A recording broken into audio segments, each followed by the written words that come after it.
everyone this evening. If you would, we'll have a moment of silence.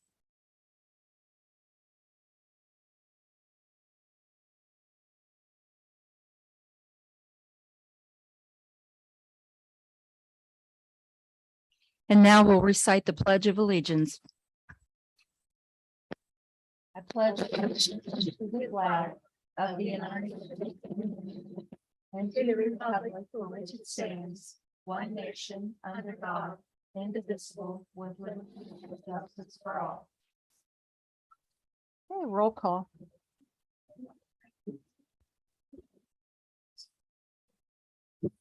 Mayor Kim Harrison Edwards, Here.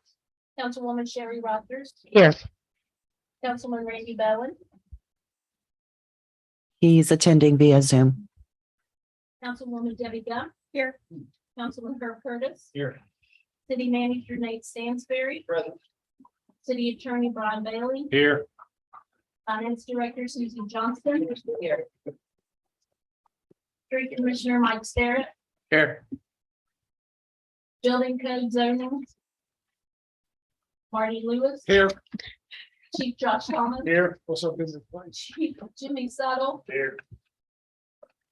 Sanitary Director Dee Evans. Present. Okay, you have in your packets the minutes of the regular and special sessions dated September 19th and 27th, if you want to take a minute to look those over. And if there's no additions or corrections, I'll entertain a motion to accept them as distributed.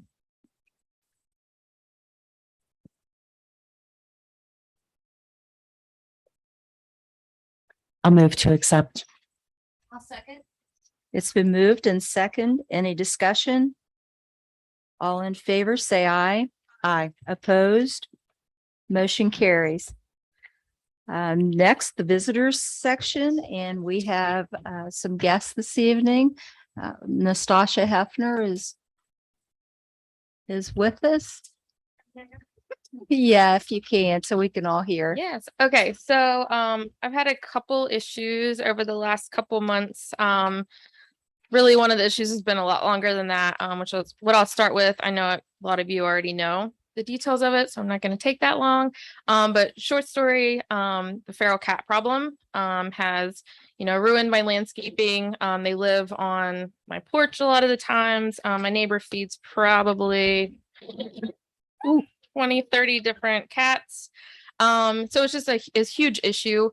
And I think now that it's kind of out, having other issues with her on property lines. So Marty came out, he discussed with me what the ordinances do say about not feeding feral cats. I believe he mentioned that to her that day, and about my property line and things like that. So I guess my question is, and I know Sherry just gave me, what the ordinance is in Buchanan.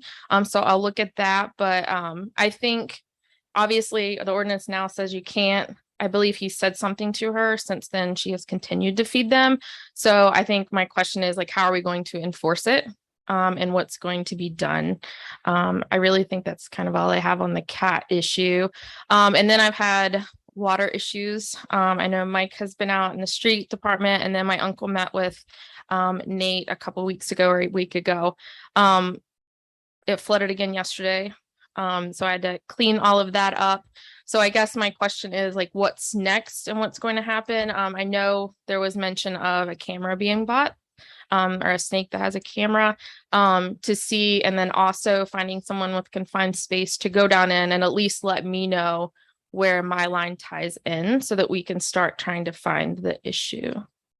I think that's all my questions and where we're at. We'll defer to the city manager, Nate.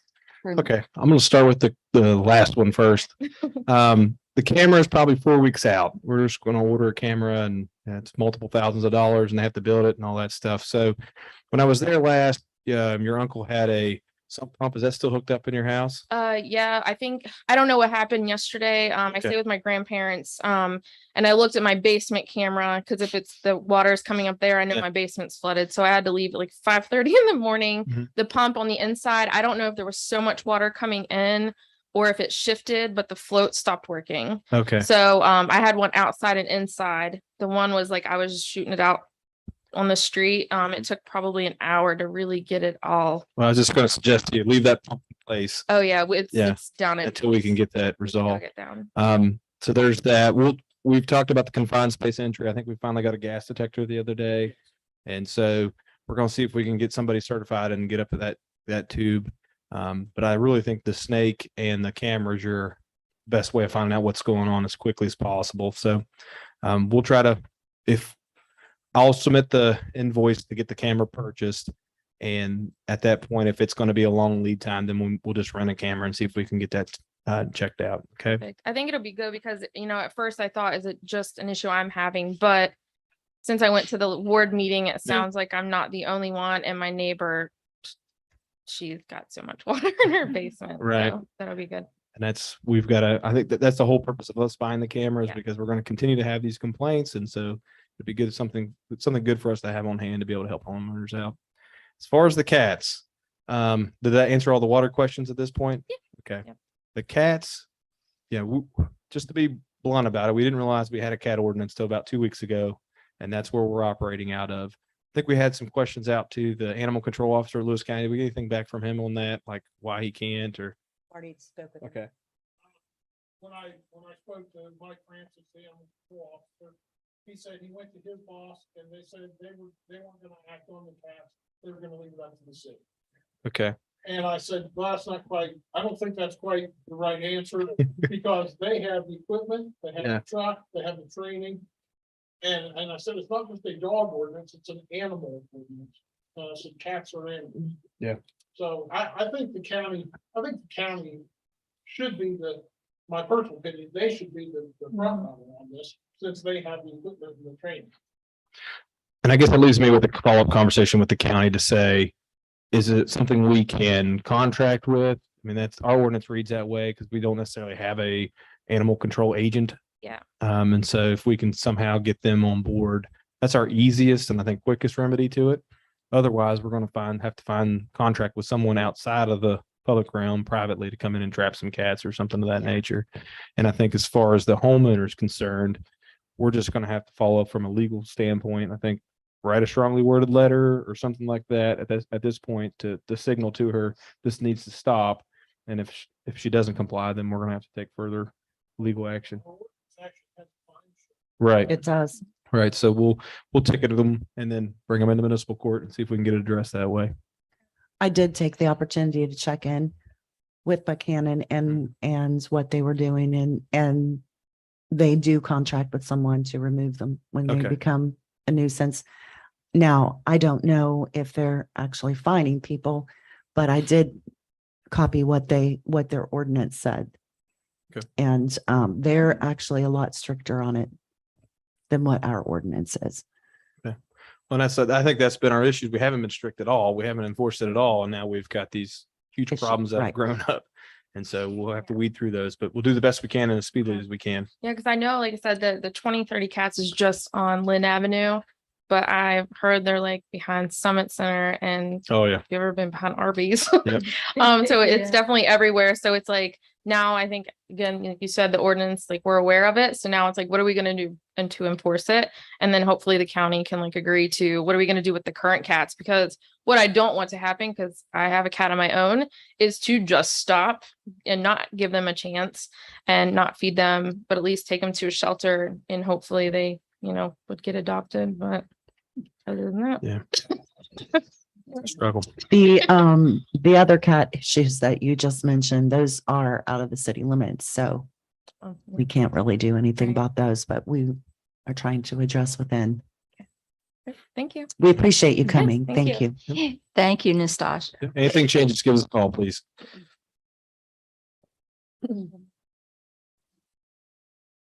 Next, we have Mr. Kelly, who would like to speak.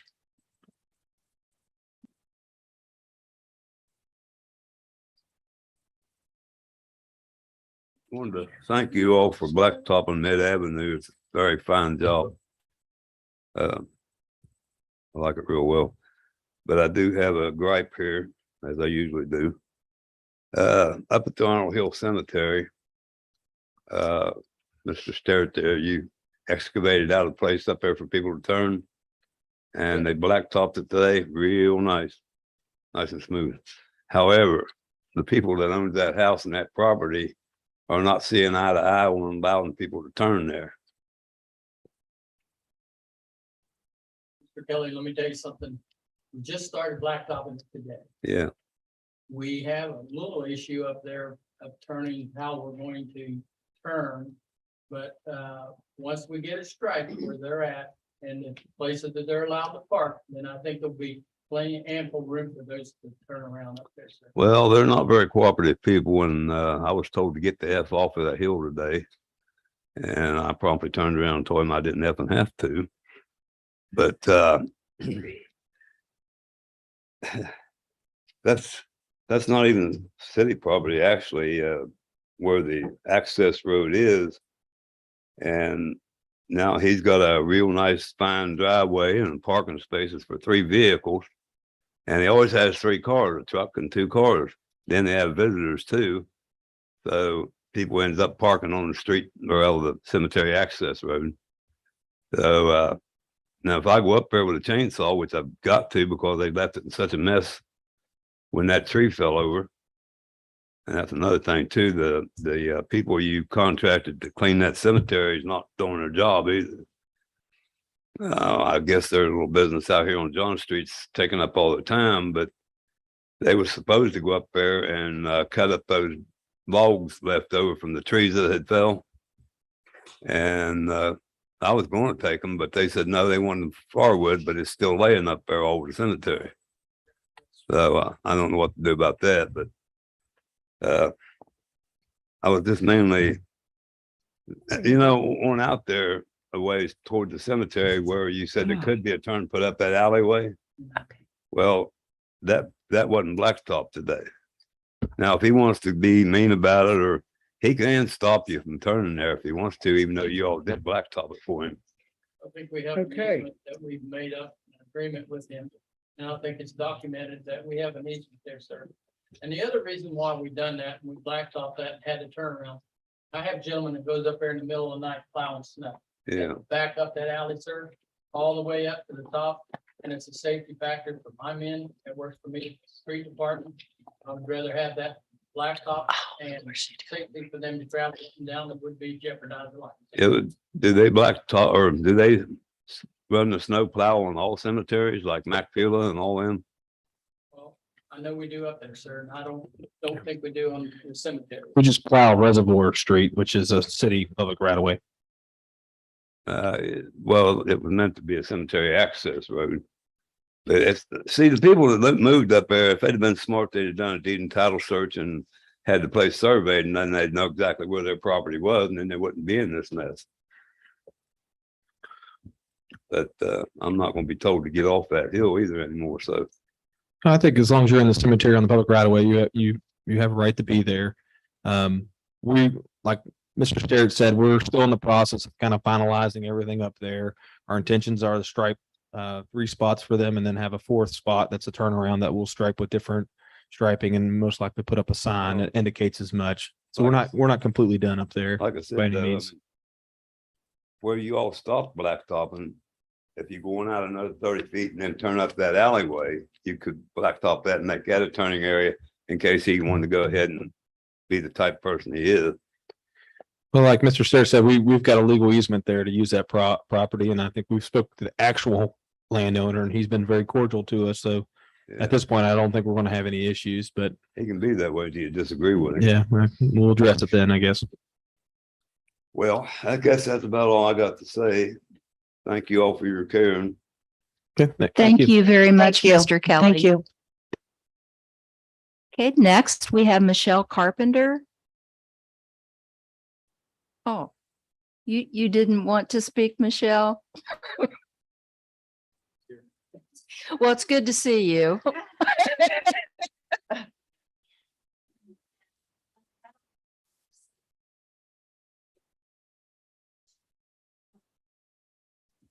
Okay. Thank you. Hi, I wasn't prepared. I live on Cottage Avenue and we're having a problem with the drug house across from me.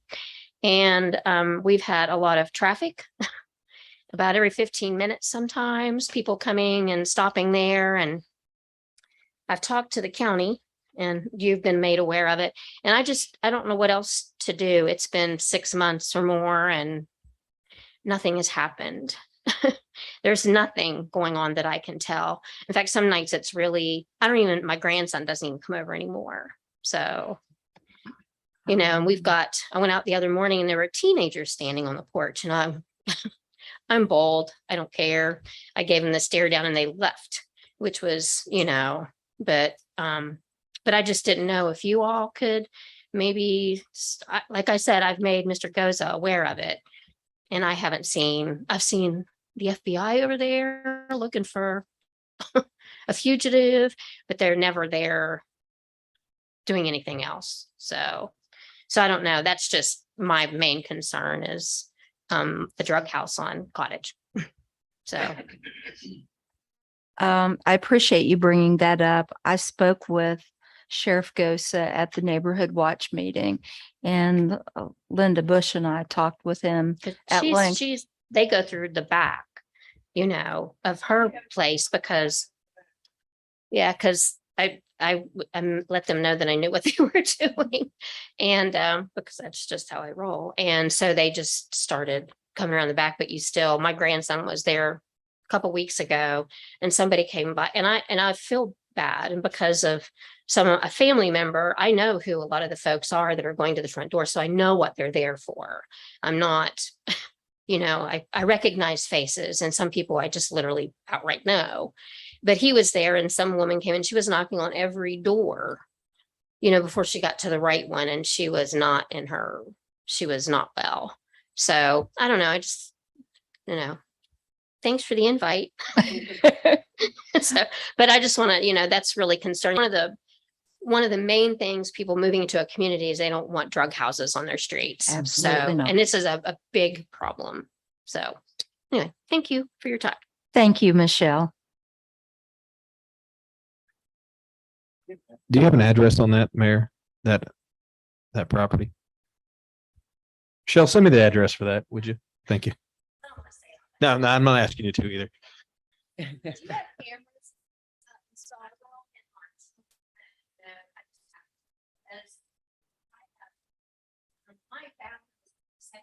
And sometimes late at night, you can see, I found cigarette stuff on you can get into my yard. I have my yard and the one beside me, and I bought that and made it into a garden. And every once in a while you see a light go across the back of my house. And it's not me, and it's not my daughter. And it's a little disconcerting because that people are just kind of wandering around. Yeah. The neighborhood. And it's not healthy and it's not good for those of us who've lived there for a long time and just want for the community to be quiet. So same. Thank you. And next is Linda. Okay, she started it and I'll finish it. Okay. Mine is on facing Willow Street. I have cameras. I have video. You've seen my video, so hasn't Sheriff Gosa. I have talked to people. I have went to an attorney because my property adjoins that property. 2 times the month of August, one night in August, one night in September, they were cooking meth. We came from the hospital the night my daughter's mother-in-law died. They were in the basement cooking meth that night because she and another subject went out into the backyard. We called 911. The city comes up, pulls in front of my garage, and he says, "Sorry, girls, I can't help you." He said, "We're not allowed to touch it." Anyways, when you call 911, they say, "Are you talking about the house on Cottage?" We're not talking one house. This is a duplex. Both of them are doing it. And I've lived there 42 years and they are not running me out of my house. I have researched it. When they cook meth, if they don't have the right ventilation, that can come through my heating unit, which is on that side of the property. I'm not putting up with anymore. And so we're requesting a meeting with you and all city council. Thomas, this whole thing, a spatial meeting for you all to set up a date, and we're bringing neighbors. We've got neighbors, we've got Kenny and Sharman that live diagonal, has put up 3 cameras because of the traffic. When they found out I had a camera, then some of the traffic has moved around up Cottage Street way and go in that way instead of coming and parking. One of your officers had a vehicle towed from my house that was parked illegally. They would not answer the door. She went to the door. They still wouldn't answer the door. She come back down and she said she could hear them in there, but they wouldn't come out. So she said, "Do you want the car towed?" I said, "I want it out from front of my garage. And as long as it don't cost me nothing." And so she had it towed. Well, then the girl that was driving to come down beating on my door, of course, I have her on camera. And when she turned around and saw the camera, then she took off. But I mean, it's horrible. I know none of you would live with what I have lived with in my back door. You can ask them. And I'm to the point to buy a gun. And if they try to come in my house, I'll tell y'all right now, I have the right to protect myself and I have the right to protect my property. So you can be thinking of what you want to do. If you want to put pressure on the ones that are investigating it, they tell me it's going to take maybe at least a year or 2. I'm not living that long there with that going on. I mean, I'm telling you all, they wouldn't do it, which they said, no, we wouldn't, which was dumb of them, but we want something done. He has his grandchildren now that he had to adopt. They're not even allowed to go out and ride their bikes. The officer told me not to let my grandson come and mow my grass if no one's there. He said it's too dangerous. I sit in my house in the dark. They can vouch for it.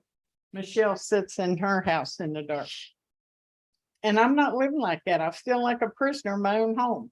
I can't go out on my front porch and sit unless I know they're on their porch to protect me, because my house is so close to the road and close to that property. One girl I pulled in one night and I asked her, I said, "May I help you?" She had come around my property. She immediately threw her hands up. She said, "I wasn't back there stealing anything." So I asked her, I said, "Was you up at the drug house?"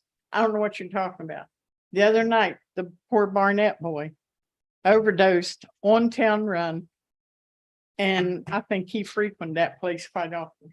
And that's sad. How many people, before they decide it's time to investigate it or go in there and take them down, that's going to get killed? You wouldn't believe, and you can ask Kenny and Sharman, the people that come walking out of that place. I'm talking men and women. Sometimes they do their drugs up there and then they stagger all the way down. And we haven't had very many police officers, because my camera would pick up every car that goes by. What mine doesn't pick up, theirs does. So we're asking for a meeting with you all. And there will be other residents because they couldn't Certainly. come tonight. At the meeting that you and I attended when we had the conversation, we were promised that that process would be expedited. And I can follow up with that. Please do. Certainly, if the residents in your area would like a meeting, we'll be happy to meet with them.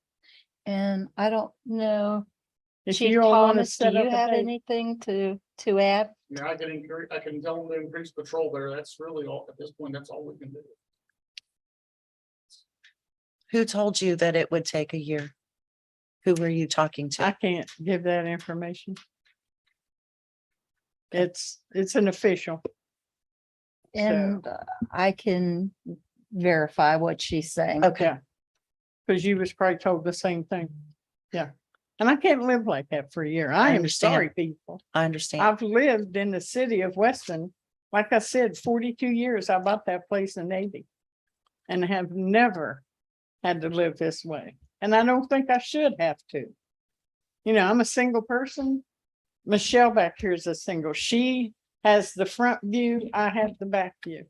And she's going to buy her cameras. And those cameras are a blessing. Everybody needs them.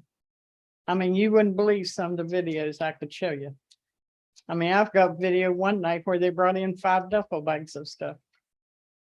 And I know the night that they get their delivery and everything, and they know all that. I've got all kinds of license numbers.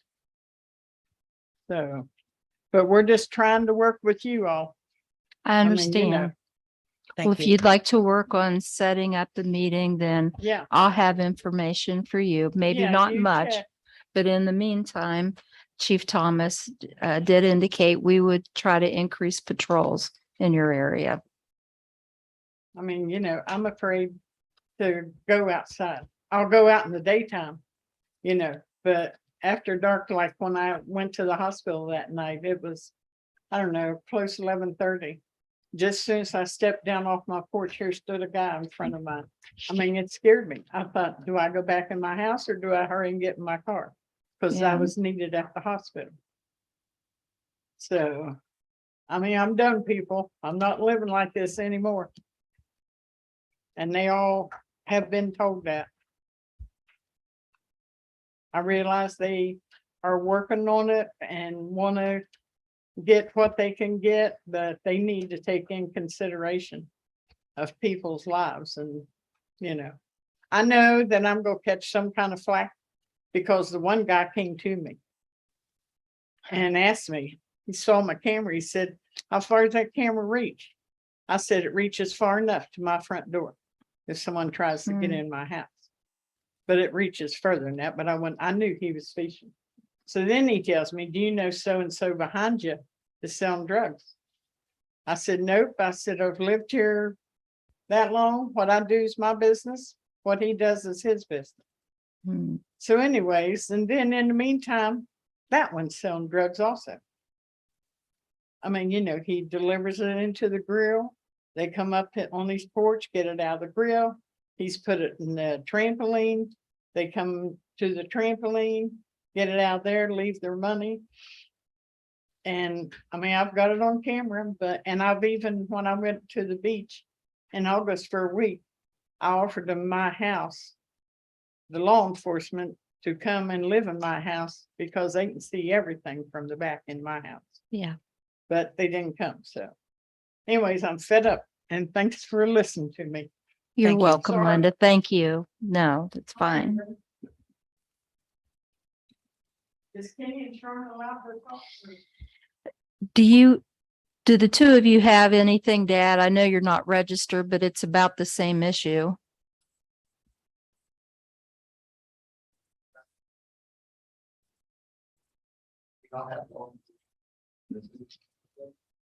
Never seen a cop car come through. I mean, just curious. I mean, they know it's drug out.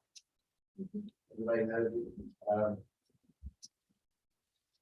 Numerous hours of the night when they call, wakes me up. I'll go out and check. I mean, it's like you said, it's just getting us. Something needs to be done. She is. Yes. Yeah. I understand that.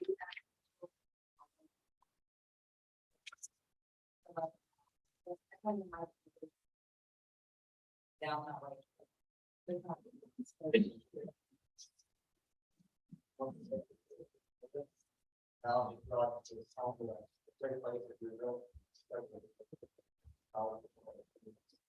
Yeah.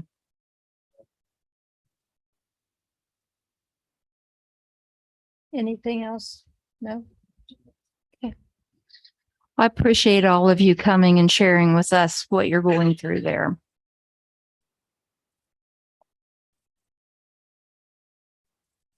Okay.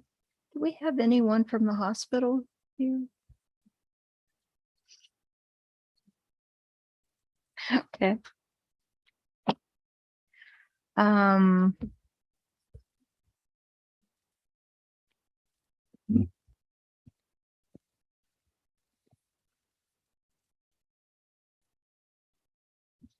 We have a proclamation for Mon Health Stonewall Jackson Memorial Hospital. And I'll go ahead and read that and then we'll take action on approving the proclamation. Whereas Mon Health Stonewall Jackson Memorial Hospital was established in 1958 and the new facility was opened on November 19th, 1972, with the help of key partners, including local organizations, local residents, and government agencies. Whereas Mon Health Stonewall Jackson Memorial Hospital is a federally qualified Joint Commission accredited healthcare delivery system that has provided primary medical and specialized health services to the residents of North Central West Virginia for the past 50 years. And whereas Mon Health Stonewall Jackson Memorial Hospital is governed by a community-based volunteer board of directors that reflects the ethnic, racial, and economic diversity in which Mon Health Stonewall Jackson Memorial is located. And where the hospital employs over 360 individuals, including physicians, nurse practitioners, physician assistants, and other staff. And whereas Mon Health Stonewall Jackson has been recognized nationally as a leader in quality healthcare. Now therefore be it resolved by the Weston City Council that the city of Weston recognizes the value and contributions provided by Mon Health Stonewall Jackson Hospital. Be it further resolved that the Weston City Council does hereby proclaim October 11th, 2022 as Mon Health Stonewall Jackson Memorial Hospital Day. Any questions?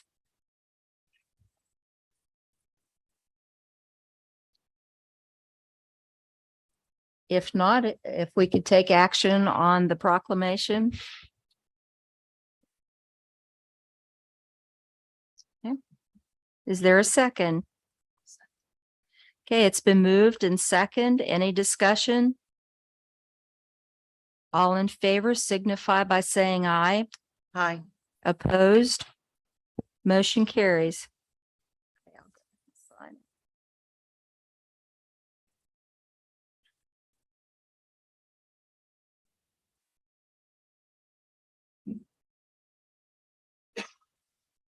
Okay, I'll give this back to you and you can call them for a photo opportunity.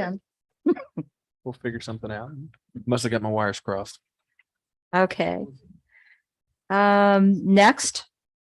Reports. The cemetery board has a meeting Monday, October 17th.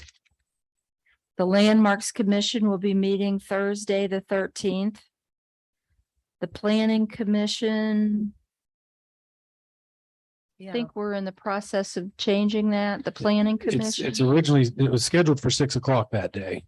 Right now, I think it's still on, Oh, okay. 6 o'clock, what day? October 6th. I thought it got moved to the That's a 12th. great time. Yeah, and it's probably going to get moved to October the 12th, Okay. but nothing official has been made yet, moving that meeting. Okay. Board of Parks and Recreation, next meeting, Friday, October 21st. Still one available position on the Board of Zoning Appeals. And now, if no questions, we'll move down to the Sanitary Board Director's Report.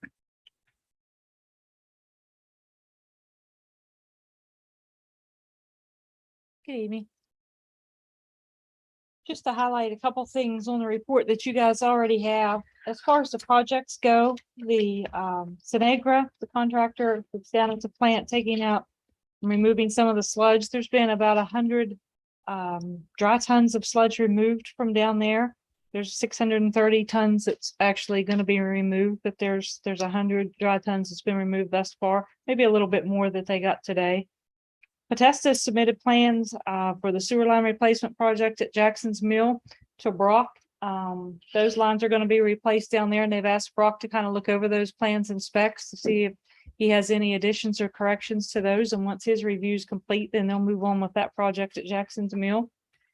And on phase two, now that the audit is complete, the project accountant can go ahead and finish up any financial reports and the Rule 42 that needs to be done so that we can add that to the preliminary engineering report and submit that for that project to continue. Down to plant, the guys have poured the concrete floor for the chlorine building. Brock's finished his DMR training with Steptoe and Johnson. And they've been assisting the street department with paving, raising and lowering the manholes down there. And they've continued to work with the insurance company on the lightning damage that was done a couple months ago. As far as in the office, we did get our 2019 and 20 audits complete. Those will be approved by our board at the next board meeting next week. And we're working with an independent contractor on some issues at the Butchersville Turnertown area to finish up that project down there. Anybody has any questions, I'll be glad to answer those. If not, our meeting is next Tuesday, I believe, because of the holiday on Monday at 4:30.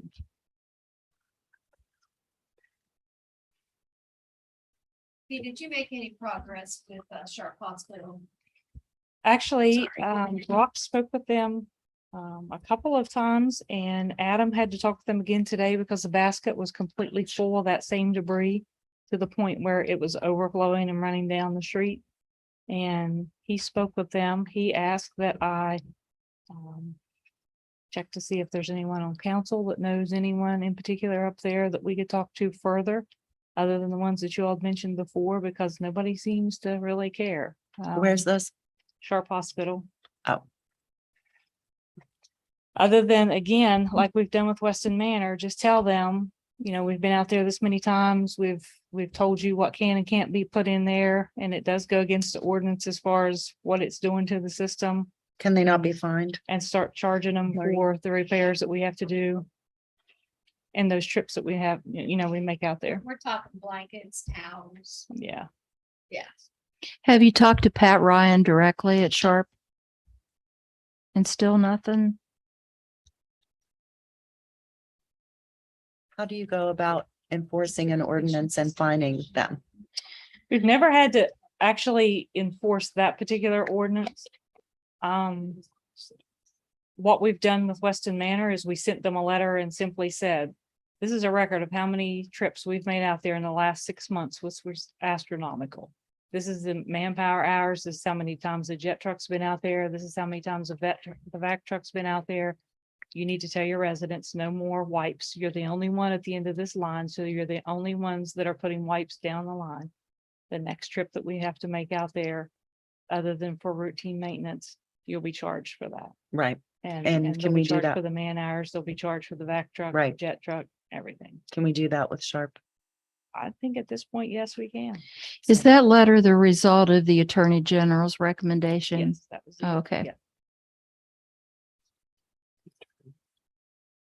And it's basically the same case. I mean, everything is basically the same. They've been I agree warned. with Counselor Rogers. I think it's time to issue a letter. The other different one was when the oil, that Stone Cold Station, when the oil was one of the businesses out there, we're just dumping oil into that station. And we contacted DEP about that one, and DEP just kind of laughed it off and said, you know, more power to you. They'll come and fine us for it, but they won't do anything with them. So again, we're gonna send that same type of letter out to them, because we have to go to the station and completely take it clear down, pull the motors. And it's a half a day's. Sure. Hey, any questions for Dee? Thank you, Dee. I would just make the comment that any letters that go out to legal entities should be copied to city attorney as well. Thank you. Those actually are prepared by Tracy. They're not something that comes right directly from the office. Understood, but I think I said on the Tracy that the copy Brian on that correspondence. Okay, next finance report. I'd like to start off thanking the mayor and the council and my coworkers for coming to the services of my sister. And with that being said, I'm a little behind because I've been off all last week. If you have any questions of the info that I put in the packet, I'll be glad to answer. And I wanted to make it known that we did receive $142,896.26 from the property taxes. And I need to ask, when we started taking money for the property registration and for the vacant homes, we just put it in the general fund. And they'd asked me to go back until July 1st, 2020, up until now, and figure out how much money was collected for that. And the amount up from July 1st, 2020 up until September the 30th is $3,875. That is in the general funds, and I need to ask council to let us move it now into the regular account for it. And once again, the figure was $3,875. And that was for the registered homes. Vacant, yes. Mhm. That money is supposed to be in a separate account to deal with, the issues having to handle and deal with vacant structures, safety wise, type with firemen and police and whatnot. Right. And that's why the money needs moved into a separate account.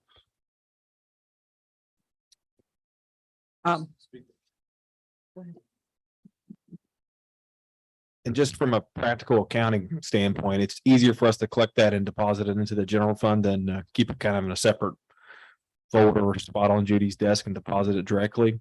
And if we thought it'd be a good way, also a good exercise to keep council apprised of those funds and kind of the nature of that collection process. So as we go forward, we will either monthly or quarterly or however these seem to kind of trickle in, we will come to council because any kind of transfers is technically supposed to be approved by council from the general fund to other outside funds. So that'll be a regular actionable item from you all to, like, it's part of the financial report to approve those transfers. Okay. you need a motion to approve that. I think once she's done, that would be appreciated. And to let you know, I'm down $10,338 from this time last year on the municipal fees. They're sort of getting neglected a little bit, but I promise I'll catch back up. It's okay. I think that's about it, unless someone has any questions. What is it, Herb? I was asking Councilwoman Devlin to pay her municipal fees. I did. Okay, I'll entertain a motion to establish a separate account for the 3875 collected in vacant property registrations. I move to establish a separate account for the vacant building property registration for the amount of $3,875. Starting balance. That's second. It's been moved and second. Any discussion? We'll have voting by roll call. Councilwoman Sherry Rogers, Yes. Councilman Randy Bowen, Yes. Councilwoman Debbie Gump. Yeah. Councilman Herb Curtis. Okay, motion carries. You have the street department report in the packet. If you have any questions? 3 pages of the report. Only thing I'd like to add to it is going down through the paving, we have Arnold Cemetery road will be finished tomorrow. Then we have the alley behind the courthouse, and shouldn't say courthouse, it's behind Frontier. We have Pleasant Street and up over Spring, over Buck Hill to Mid Avenue, and we should be done. This has been it's a long list. We've been busy, and I just want to thank my employees over there that's been helping me out and But this paving, I was gone for 4, 5, 6 days. But they stayed right with it and we got a lot of work done. And I stayed in contact with them all the time, so. I've had a lot of positive comments on this one paving. Thank you. You're welcome.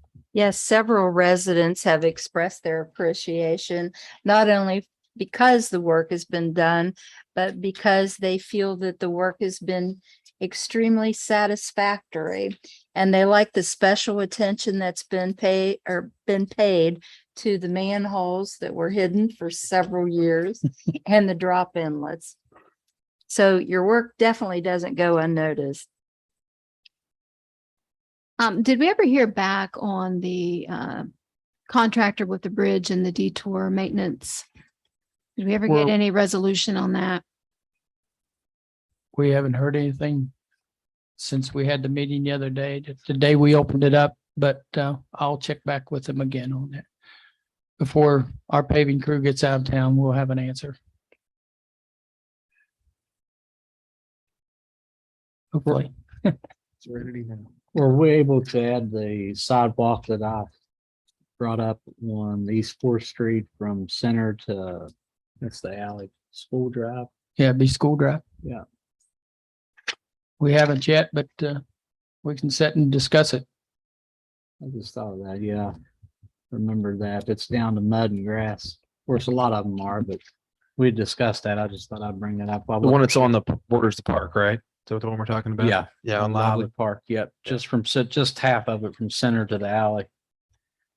My intention, and it's all it is at this point, Herb, is to order some forms and have that be one of our test cases of pouring a sidewalk in-house.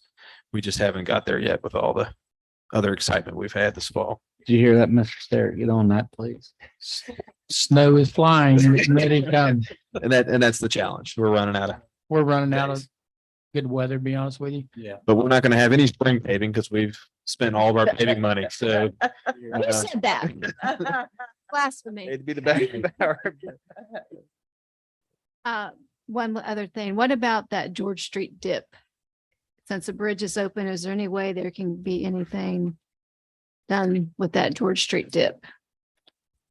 I think We that, go ahead. Because it's getting Yeah, worse. it is. And that, like I said, I'm not putting you guys off or anything like that. But we got some things that we need to get ready for winter Mhm. and just letting you know that I've got some trucks that's over there that's probably gonna need a lot of help. I'm not saying, and I don't see the road being immediate danger. But I know that it needs fixed. Now, I will tell you that I know it needs fixed, but right now, I don't foresee anything done until probably spring if we get the chance to do that. Could there possibly be a little patch work done on some of those there where the dip is, where you can go to avoid the dip? It's getting to be a pothole. I'll go back up tomorrow and take a look at it. Like if No you're problem. going down, it's on the left side. We'll look at it. We got a lot of millings. We can put that in there though. Hey, whatever it takes. Okay. Thank you. Okay, next, police department. Any questions for Chief Thomas?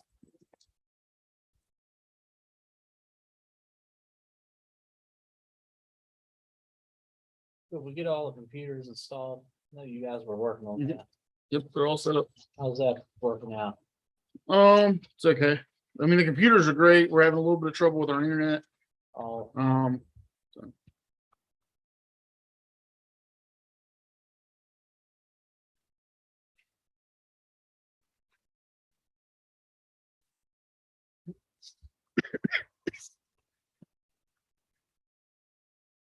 The reports look different. They are different because it's all based off of the CAD system now. Everything's Oh, tracked yeah. through it. Uh-huh. And it's still, I'm still not 100% happy with it. We're still kind of fine tuning and tweaking what the report's really going to look like in the end. Okay. And so like on the arrest page, that's not, it didn't come out accurate because that's not, so I'm not sure exactly we'll have to go back to the company and say, okay, what is it I'm doing wrong here? That I'm not getting the full number. And then the citations and warnings are a little tough to track right now because not everybody is e-citation all the time. Because we've had some issues with the printers, not staying connected and things like that in the internet. So as you know, so they're kind of having to bounce back and forth between e-citations and handwritten citations. Did get training on my end after I got my blue card. Is that our internet? It's the internet in the cars. Yeah, AT&T called me there a month or so ago and said, hey, we've got these new boxes and they're the best, and they're not. They're awful. They're terrible. And because they just don't, I don't know why, they just don't hold connectivity. So I'm going to reach out to our rep tomorrow and find out, because the ones we previously had were much better.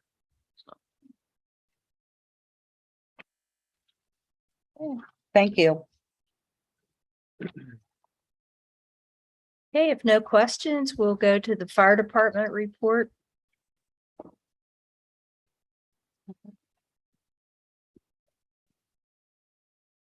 Any questions for Chief Settle? We have barbecues. A comment. I appreciate the quick response on 1 Street with determining Yeah. the danger you and Marty and worked on that, I believe. Yeah, hopefully we get it taken care of. Well, that was a tight spot. It was a real tight spot, and there was no damage to either of A the little bit of damage to the house. Let me see. siding. You guys did a fabulous job in keeping that in check. Those are very, very old houses and very, very close. They are good. Those guys need a lot of credit. They were not fighting fires 10 o'clock the night before. Yeah. Wow. It's all. We had 2 back-to-backs. Well, we appreciate you. Thanks.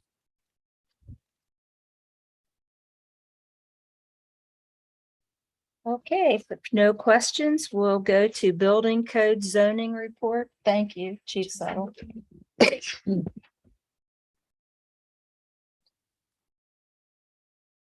And you have Marty's report.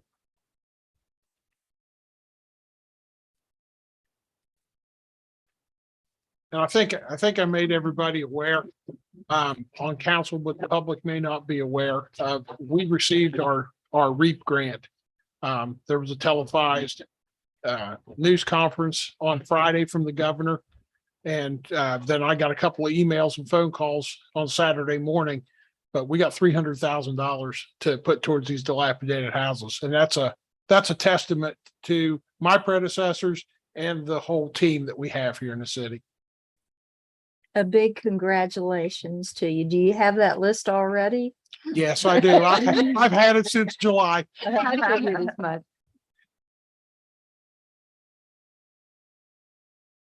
I'm sorry, I meant to bring a copy of the Clarksburg paper. My mom stays up on this, Ray can tell you. The county commission in Harrison County were able to buy from the state properties for $50. Do we have that option as well? We do have the option to buy at the tax sale, and Susie can probably give you even more detail, but as of August the 1st, the state's laws changed on the pecking order of how tax lien properties are sold. We actually can tell the state that we want to block what we're calling bad actors. These companies that come in, they purchase a property and they try to flip it without even making title in their name and all that. So Susie's already submitted a list to the state of people we want to block. But now the pecking order has changed to people next door with properties have first shot, then municipalities, counties, whatever, have second shot before it ever goes to the general public. And so we're in a good position there if we decide that we would like to purchase some properties like that. Yeah, I think, and then we can, and then, possibly get rid of that structure, then sell the property. Right. And then put that into our fund. We just Right. created and get rid of the eyesores and. Yeah, we're pretty fortunate too. I've got a couple of local companies here that have approached me And they're wanting to buy up some of these dilapidated and vacant properties too, and do the demolition themselves and then infill with affordable housing, which is great for us. If they're going to use their money to do it, we save our money for something else and we can stretch it even further. But we got people taking pride in the community that way. And we're eliminating these trap houses and stuff. Oh, absolutely. The way he says affordable, he doesn't mean like public affordable housing. He just means Right. they want to build, low cost housing themselves. They're not trying to build luxury homes or anything like that. Right on the private side. That's fine. Yeah, I didn't mean section 8. They wouldn't trigger anybody. Any questions I for knew you were Marty? talking to. Next, thank you, Marty. You're welcome. And thanks to everyone for Thank their you. work on writing that grant proposal. That was a nice win for Weston. City Attorney's report. Oh, the only thing I have is the American Legal sent, I guess, their final copy of what they think our code is or what all we sent them. And I've gone through probably the first 50 or 60 pages of it. And I see some stuff that is dated from the standpoint of using language such as city treasurer instead of finance manager, stuff like that. Citations to what I want to call our prior charter. To me, that stuff needs changed from the standpoint of making the code match how we operate through the 2003 charter. Now, how do we do that? Well, I mean, anybody anywhere can come in anytime and look at all these 5 books we have of this stuff and make any kind of comments or leave a comment or whatever, or we can go down whatever route you all want to go down as far as how to review this code. I've made numerous comments on numerous pages in the first 50 pages. So it's taken a little bit longer than I anticipated.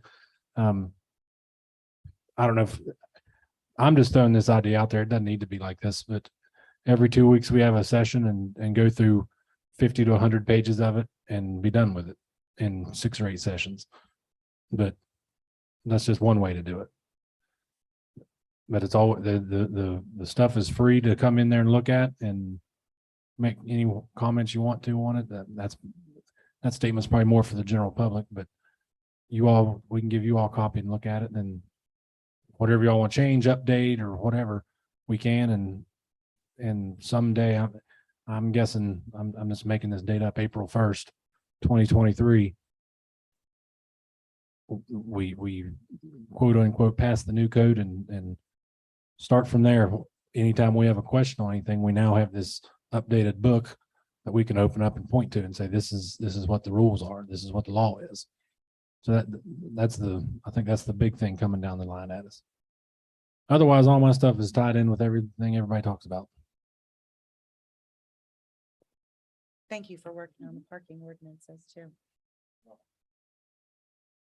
How does everyone feel about having a meeting every couple of weeks and reviewing X number of pages? So we want to review all their work? On all those you paid them to do? Well, we are, but actually our city attorney is, I'm assuming. I mean, in a broad sense, we can tell them to go do whatever and they do whatever. And I think it's still on the city council, the city, for lack of a better word, to make sure that that's what you all want to pass. I mean, they might have put something in there that's totally bogus and that we just don't read it. Then one day we wake up and open to page 400 and there's some crazy law that we didn't want in there. So it's kind of a check your work type issue. I'm good with it. With doing that, Yeah, whatever. okay. I'm good with it if everyone else is. And I like just to add on to Brian a little bit, what I kind of envision is, for lack of a better word, him and I know the in and outs a little bit better here about how, I guess, administratively things should work or could work. And I think we'll take a good long read at it and then get you guys in the room and say, this is kind of what we think it should be changed to. And hopefully cuts out some of the work for you all. But at the end of this, I mean, this is council's code, right? This is your function.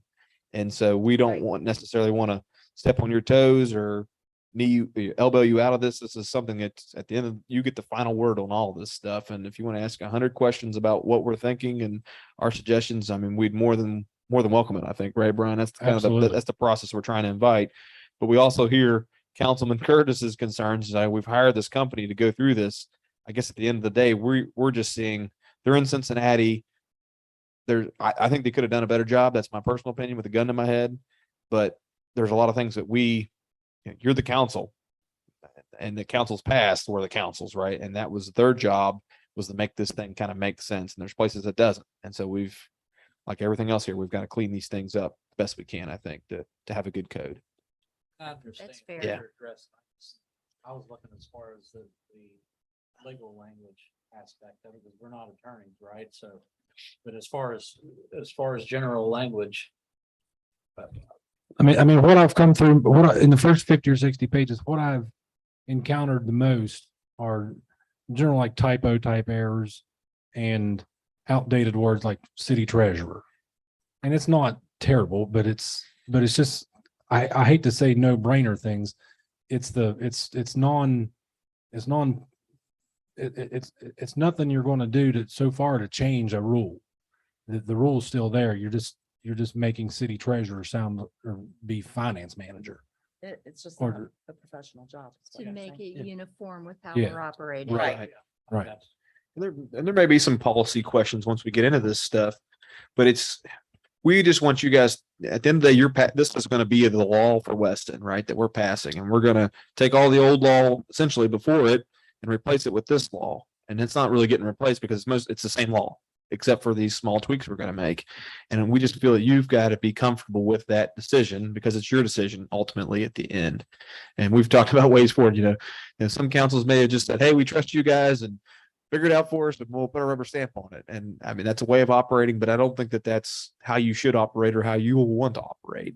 And I wouldn't suggest you should operate that way. And so that's essentially what we're trying to do, is make you comfortable with the code, give you a chance to look at it, ask some questions that so you kind of understand how it's set up. And then that way you've educated yourselves as best you can on what you're doing. Okay, next, city clerk's report is in the packet. Thank you. Yes, thank you. And city manager's report. All right.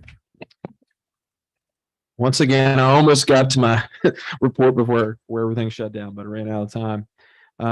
Just a couple highlights from the different departments. One, I want to just thank our staff. We've start with the street department. I mean, those guys have just been hustling to get all this paving works done and answer complaints. And a lot of things come through the door every day that don't make it to this meeting. And that's because our staff takes care of them, which is their job, no doubt about it. But they're very responsive to folks, and things fall through the cracks at times. We all miss things, but I feel like every encounter we have is a good encounter across the spectrum. And some people leave a little bit and come in very upset and leave maybe a little bit less upset because of our response. And that's all we can do. So I'm just really appreciative of everyone. These are in no particular order, just things that came to my mind that I wanted to share with you. As you know, from the numerous special meetings, I want to thank you all for having those this past month to get us through those things. The Vector and Sweeper have been ordered. They should be here shipped out today, according to the folks in Chicago, on October 14th. We're going to try to get someone from our staff over there to take an eye look at them before they ship them. They have been, so we've got that later on the agenda to approve that overage. And so that's been reduced to $900. And so in the phone conversation today, they ate half of that shipping cost because they like us and they want us to spread word about their company to other municipalities. And I said, I think I can do that for $2,900. And so that's what we're going to do. Like Mike said, paving's continued, and that's been a huge support. Bridge, we're going to talk about that, I think, next. So I'll leave that for then. Jimmy didn't get a chance to mention we had the engine at the fire department blow up, or not blow up's not the right word. What? Yeah, and so that had to be towed to Worldwide Equipment. So that was our oldest engine is incapacitated, and we're working on request for bids so we can get rid of that thing that the oldest of the old. Then this is our second oldest, right, from the city side. And we still have a volunteer engine, right, that's still in service that we've been operating off of. And so this is the engine that's going to remain in service. And so we've towed that to worldwide. I think we're looking at a bill of $8,000, we think, to fix that thing. So fire departments cost money and no fault of their own. It's just the type of equipment, but that's been out of service, and that happened right before the fire, right? So we've thanked the Lord for that not happening during the fire. So that's that. Our new police officer that we've talked about, I think is going to start here October 11th. And so that person's coming on board. We're very excited to her coming on and being the administrative counterpart for the time being. The attorney mentioned the codification process, which is good. And I'm just, the grant, I'm really excited about the grant that we got with the state. And did we get confirmation on whether there's another pot of money out there today? Okay. I swear there's another pot of money out there for another $100,000 that we're going to try to get in line for. We'll see what happens. But Brian and I swear that conversation happened. Marty was not so sure, so we're going to see who was right. Columbia Club, the roof has finished up. The gutters, we went with a heavier grade, and so those have been back ordered, and we think it's going to be another 2 weeks before those arrive and can be installed. The wooden brackets are being sanded and painted still, and all that will be installed at that point. So we've made our second payment to the contractor with quite a bit withheld still. I think right around $20,000 left with what we'd authorized, and he's thinking it's going to be all said and done. There's going to be sizable savings for the city. That's what he projected, and when they had the supports up there, they were able to downsize some of the roof decking and things of that nature. So there's been some cost savings. So that'll be good for us. And that will be paid out of the ARPA and save the ARPA fund.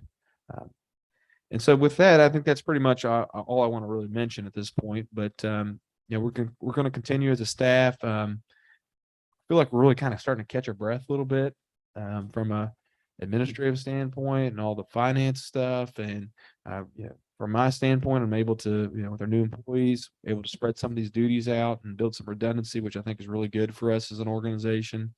And then that gives me a little bit more time to spend on some extra stuff. I've still got like the Mid Avenue project that I need to get to. Haven't been able to. I wrote the RFPs for the downtown. That stuff's going to be advertised in the paper this week.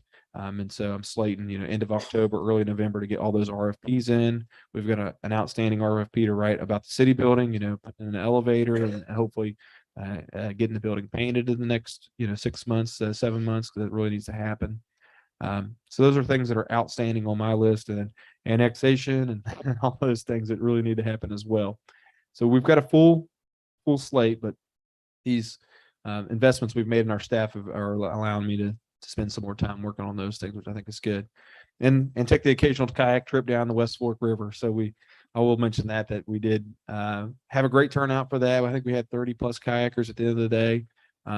Had, of all the things, that was like the one Facebook post that's shot around the state, and we've had great feedback from it. And you sit there and you plan, not to knock kayaking, but you sit there and plan all these other things, and that seems to be the most positive thing that's happened, at least in since the 4th of July, maybe in my mind, if I was categorizing. It was the ad, yeah. And so those things are great wins, and I just really appreciate everybody's involvement in that, and hopefully we can continue to do things like that for the city and its citizens as we go forward. Thank you. Thank you. I did want to mention the kayaking, that I've heard a lot of positive feedback on that, and people want to do it again. Yeah. So annexation. Have you ever seen the video that was done for the HGTV, I believe, show about Weston, Lewis County? Mhm. Have you ever seen that? It's been a long time. It's a great place to start. I Okay. think didn't they show that at the Glass Museum when that traveling exhibit went through? I think it was on their real Okay, stuff. yeah. I'm thinking that maybe we need a marketing program similar to that for annexation to just really Yeah, sell that- ourselves and what we're doing, because I think a lot of times we're guilty of not tooting our own horns, and a lot of the good things that are happening really aren't getting out there to the people, the prospective folks that we would be targeting. you know, I don't want to make light of anything too much, but we got the grant and we put out a release on Facebook that we got the grant, Sure. and it had maybe, 18, 20 likes or something like that. Who's counting?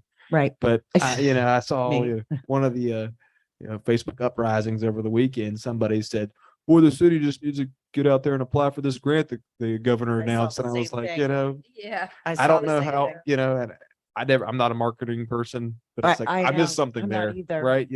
I tried to toot her horn, and I don't know if the Sure. algorithms shut me down or what happened, but I know. yeah, I understand. I try to do the same thing and I don't know what the answer is. right, right. So, but yeah, I'd agree with you. I think the more we can talk about what we're doing, the better. The kayaking thing was a great thing. It was fun to kayak. My daughter had a great time. Asked me last night, when can we go again? She's ready to go next weekend. I'm like, it's freezing. We're not going anymore this year.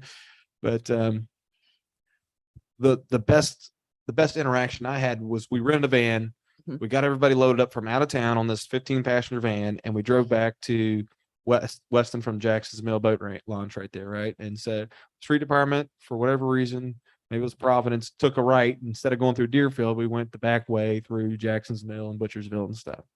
And so as we did that, we passed the winery, we passed the Lewis County Fair, we passed the ball fields, the fire academy, and there was one other thing that we passed on the way into town. And then we got to the asylum, and Hearst Mania was going on. Right. And we couldn't have took a better path at the right time. People from out of town were like, "What is all this? This place is awesome." I mean, these are the actual comments. This is awesome. You guys have so much stuff going on, and I'm just sitting there biting my tongue the whole time because this was a one-off weekend in a sense, but I think we've seen through the fall, a lot of events have happened, right? You can come here about any weekend and find something going on.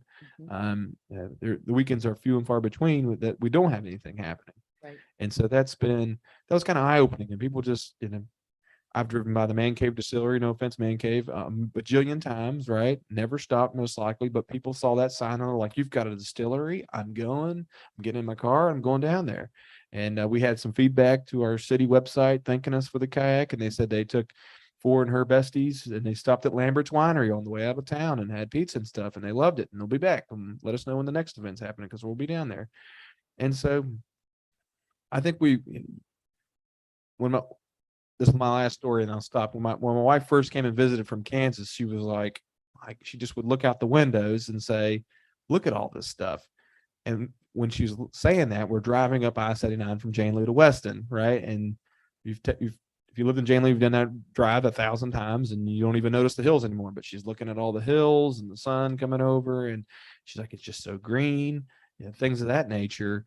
And you drive by things every day that are awesome, that people from outside here will think are great to see, but we just see them so much that we don't realize them. And so that was a long way to get back to your point, Councilwoman Rogers, but Yeah. I think we've got to begin to see things with the fresh eyes and try to plug that as much as we can. And people will show up to weird things, and they won't show up to some other things that we think they will. And Free I- concerts, music concerts all right. summer. But I think you keep trying, and it'll gain its steam, and then we'll have people coming all the time. So Well, thank you. I appreciate everyone's efforts for that event. Question, did the transportation alternatives grant ever open this year? Did you apply for it? it did, and I never got a response to the first one, so I just said I've got enough on my plate, and I didn't apply. But that was For this one? yeah. I thought it didn't open until March. Maybe it didn't. I thought we got some kind of notice that they were starting or stopping, but I think we got turned down and the next one isn't ready yet. okay, It- and it's not possibly open yet. I don't think I ever got a notice on it from maybe it's in my spam folder or Yeah. something, but Yeah. right. Any other questions for Nate?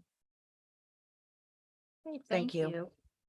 I'll entertain a motion to approve all of the department reports. There's a second. Okay. It's been moved and second. Any discussion? All in favor, say aye. Aye. Opposed? Motion carries. Next update on the 4th Street Bridge. It's open. I guess we met on when was that, Thursday or Friday, Friday at 11. to say, hey, here's our punch list of things. I'm not sure where the meeting left off in the sense of the punch list. I think everything basically got slapped down. Huh? Is that what? Yeah, we got 0. I don't really want to air any dirty laundry here, but I just came away from the whole process incredibly frustrated by about how not just myself, but I feel like city staff, our concerns just don't get really any consideration. And yeah, I spoke to him afterwards and said, the shame in all this is this isn't a city Department of Highway fight, and I don't want to make it that way. But I said, this money is not Department of Highway funds. This is federal dollars that have come into the Department of Highways to manage. And I said, this is the only way for us as citizens to access these funds is to come through you all. And I said, I just felt that there needed to be some feedback to them to say this process needs to get better.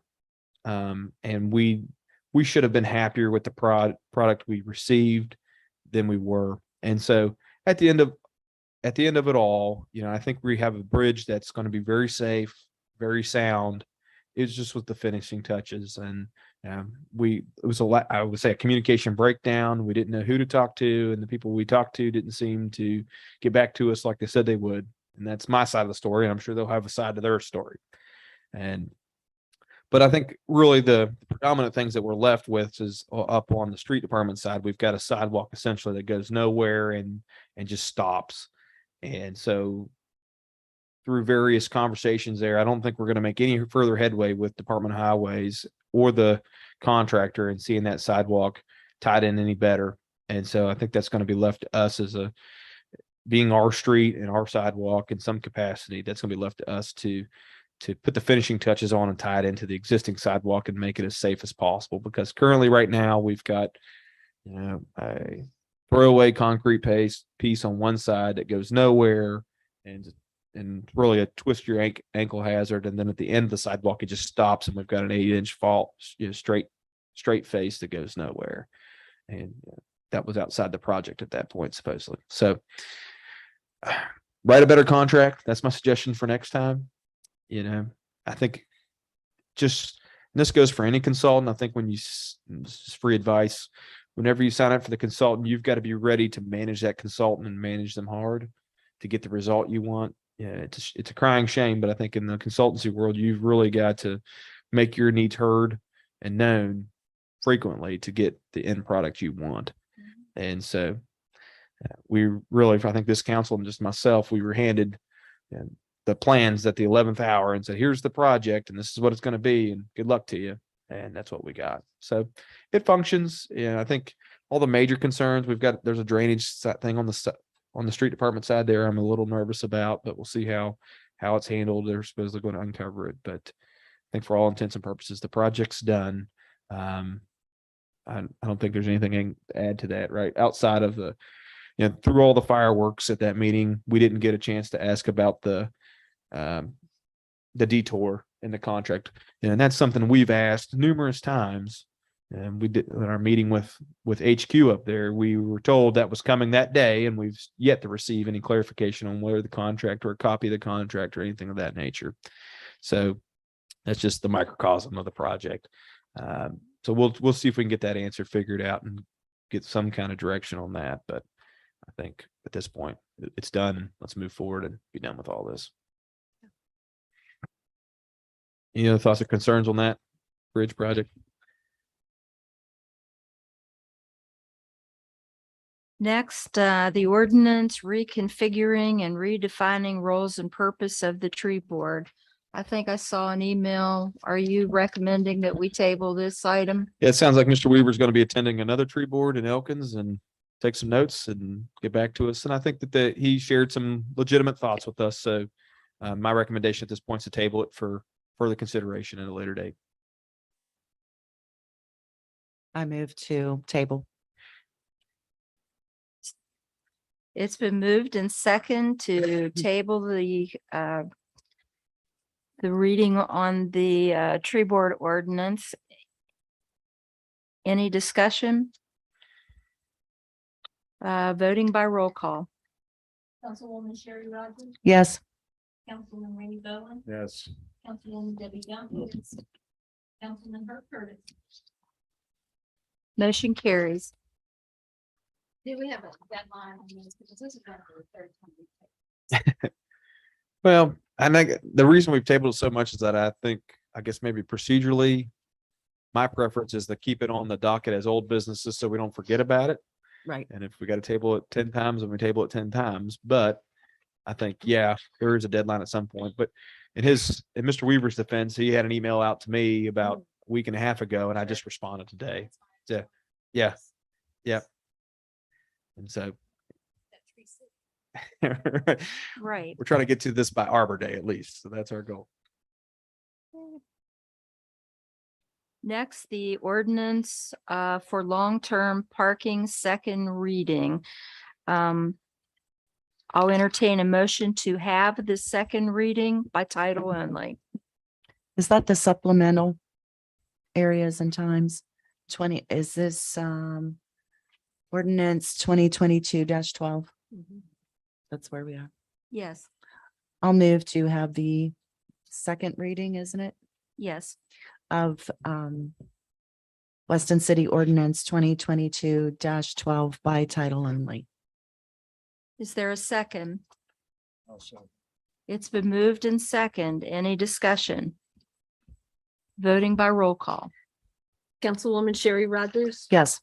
Councilman Randy Bowen. Councilwoman Debbie Gump. Councilman Herb Curtis. Motion carries. 2022 ordinance providing supplemental areas and times when parking on city property in city parking lots and on city streets is prohibited. Second reading by title only. Is council ready to take action on the second reading of this ordinance? Yes. I'll move to approve the second reading of the Weston City Ordinance 2022-12 by title only. There a second? Okay, thank you. It's been moved and second. Voting by roll call. Councilwoman Sherry Rogers. Yes. Councilman Randy Bowen. Councilwoman Debbie Gump. Yes. And Councilman Herb Curtis. Motion carries. Next, ordinance 2022-13, creation of substitute members of Municipal Service Fees Appeals Board. And again, Councilman Bowen, this is the conflict. You need to recuse again. Don't be leaving. You better come bring the meeting to me. I'm out of here. Okay.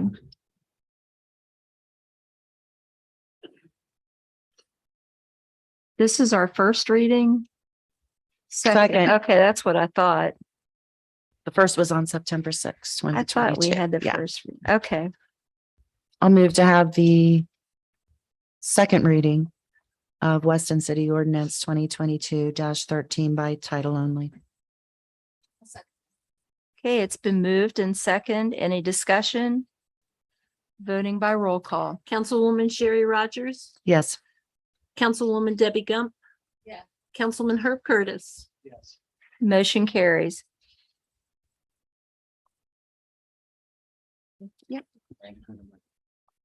Ordinance 2022-13, creation of substitute members of Municipal Service Fees Appeals Board.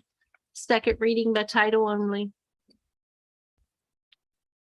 Okay, is there a motion to approve the second reading? I'll move to approve the second reading of Weston City Ordinance 2022-13 by title only. There a second? It's been moved and second. Voting by roll call. Councilwoman Sherry Rogers. Yes. Councilwoman Debbie Gump. Yes. Councilman Herb Curtis. Motion carries. Next, quotation for rental on ice skating rink. Oh, somebody needs to get Randy. I think Brian's going Okay. to.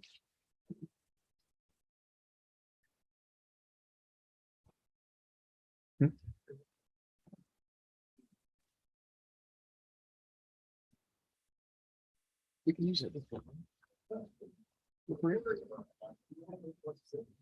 Get your garage, you're gonna get notice 48 hours.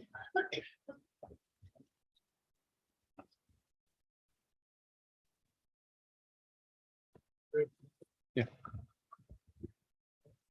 Okay, I know the agenda item was quotation for rental ice skating rink. I guess you are approving a quotation, but you're also approving a rental agreement with this all year Sports Galaxy company out of Wheeling. So just to, when you make a motion, that's what I'm asking for, is to authorize me to sign this rental agreement. But just to kind of highlight what's going on here, we negotiated back and forth. We've come to a price of $13,488 for the rental of a 40 by 40 synthetic ice skating rink. 40 by 40. Correct. Yeah. That's bigger than what we were looking at before. Yeah. And I guess the reason being is that we moved back up, but we're still going to have to build some kind of subfloor system. And what that's going to be what that's going to look like is most likely wood with 16-foot on center joists that this floor can lay on, and most likely decked with plywood or some kind of harder material that won't flex, that could be screwed in there. So there's going to be some cost unless we can find someone to donate the supplies or be a part of that. And so I think at this juncture, I'm willing to roll the dice on figuring out a way to get that decking and stuff purchased or supplied to us, and then construct that subfloor ourselves, and rather than pay $5 a square foot to rent it for 2 weeks, which was another $4,000 to $5,000. Yeah. And just for clarification, we budgeted, or out of the budget, Mhm. $14,000 was given to Parks and Rec, 15. Yeah. 15,000. And this is what they wanted to do. Yes. This is their recommendation of how to spend that. Correct. Yeah.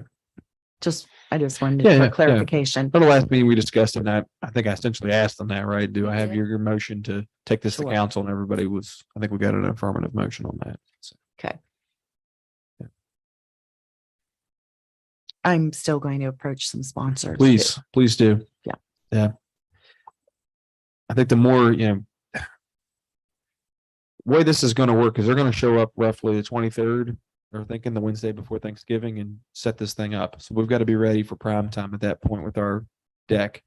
Plan is to put it at Holt property, and we'll stake it and level it up and all that stuff. Then we'll have it for 2 weeks. And during that 2 week time, we're going to have an ice skate sharpener. They're going to provide some kind of shed that will keep the ice skates in. And I think they even set a 10 by 10 canopy tent that people can sit under. It's all within this rental price. I think we're going to have some discussions, depending on the weather, and do we want to have some shelter, but we're going to have to find something like that. And then people to kind of man this area. We haven't really figured out how we're going to staff the rental portion of it, whether it's volunteers or someone from the city or whatnot. I think it's permanent, all of the above approach. What our hours are going to be, all that stuff has to be determined. So we've still got a lot to figure out here. We just needed to get ourselves on the list so that we had an ice skating rink, and we'll have it here and be ready to do it. So, and then that will last until December 4th, which is the Sunday right after the Miracle on Main Street. And then there'll be some here sometime shortly thereafter to collect their rink and go home. And we'll be discussing all of that at the next Board of Parks and Rec meeting on the 21st. I think hope. it was. Yes. Yes, and when it will be determined that Ray Smith takes care of putting down all the decking. Right. Get your screw gun charged up. But if anyone's interested in helping us figure out the logistics, we should promote that meeting. Like today I was sitting there thinking, I said, we're going to have some kind of lighting, most likely the night after the parade, to light the area up. So those are things we've got to think about as well. So interesting challenges, is, I don't think anything that can't be overcome, but things we've got to start thinking about and make sure we've got lined out.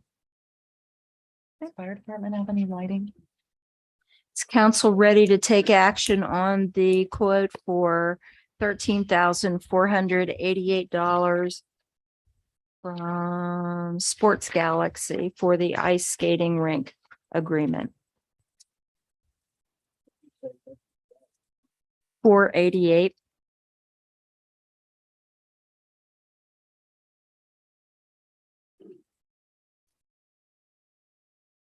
I'll move to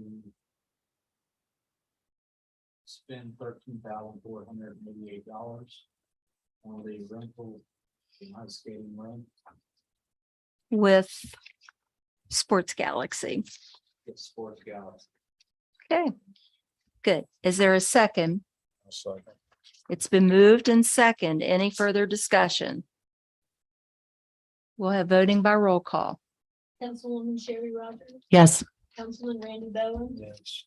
Councilwoman Debbie Jones. Yes. Councilman Herb Kelly. Yes. Okay, motion carries.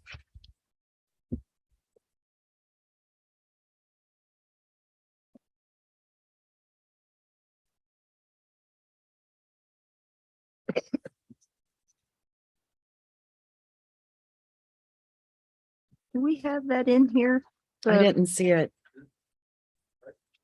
The proclamation declaring November, It's Family Court Awareness Month.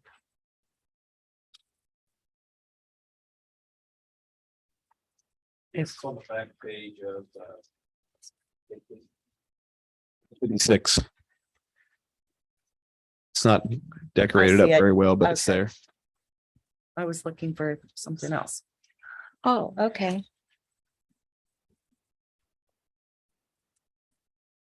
No, that's Stonewall Jackson Hospital. I have it. Okay. I got it. Thanks, Debbie. We were asked to do a proclamation declaring November as Family Court Awareness Month. Whereas the mission of Family Court Awareness Month Committee is to increase awareness on the importance of a family court system that prioritizes child safety and acts in the best interest of children. Where the mission is fueled by the desire to create awareness and change in the family court system for the conservatively estimated 58,000 children a year ordered into unsupervised contact with abusive parents, while honoring the hundreds of children who have been reported as murdered during visitation with a dangerous parent. Whereas the mission is to increase awareness on the importance of empirically based education and training on domestic violence and child abuse, including emotional, psychological, physical, and sexual abuse, as well as childhood trauma, coercive control, and post-separation abuse for judges and all professionals working on cases within the family court system. Whereas the mission of the family court is to increase awareness on the importance of using scientifically valid, evidence-based treatment programs and services that are proven in terms of safety, effectiveness, and therapeutic value. And the mission is to educate judges and other family court professionals on the same evidence-based, peer-reviewed research.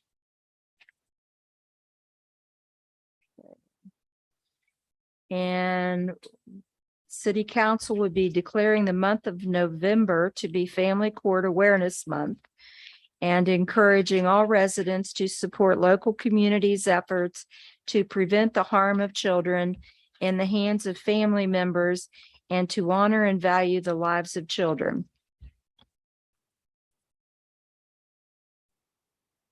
Is there a motion to proceed with the proclamation or to accept the proclamation?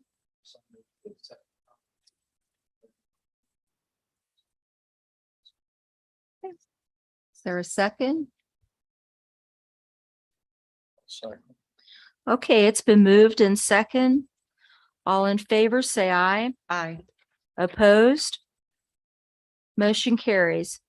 Next, delivery quotation of $5,900 for street sweeper and Vector 2103. Yes, like I mentioned earlier, this custom rebuilt, when we originally talked about it, it was going to be $5,900 to have the sweeper and the Vector shipped to Weston. Upon further consideration and their good graces, they reduced that amount. And you've got a quotation in there on page 60 of 76. It shows the price of the combo cleaner or Vector or whatever we want to call it at $105,300. And then freight is $2,950.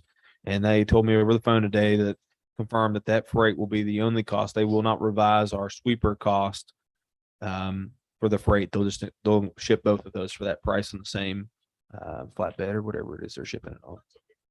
Yeah, it didn't. And they've been very gracious. I mean, like I said, they've been very good to work with. Hopefully the equipment works as advertised. I don't have any reason to believe it won't, but I'm looking forward to getting those things here and using those things. So it's not a delivery quotation of 5,900 any longer. It's 2,950. And I would look to capture those costs out of the ARPA funds as well that we'd approve for this purchase. We could name a street after them for helping us. We get rid of Streets Edition. Exactly. What is that street? Coots. I'm not even getting into it, Sherry. So you're looking for approval for 2,950 delivery quotation? Yeah, an additional 2,950. Okay.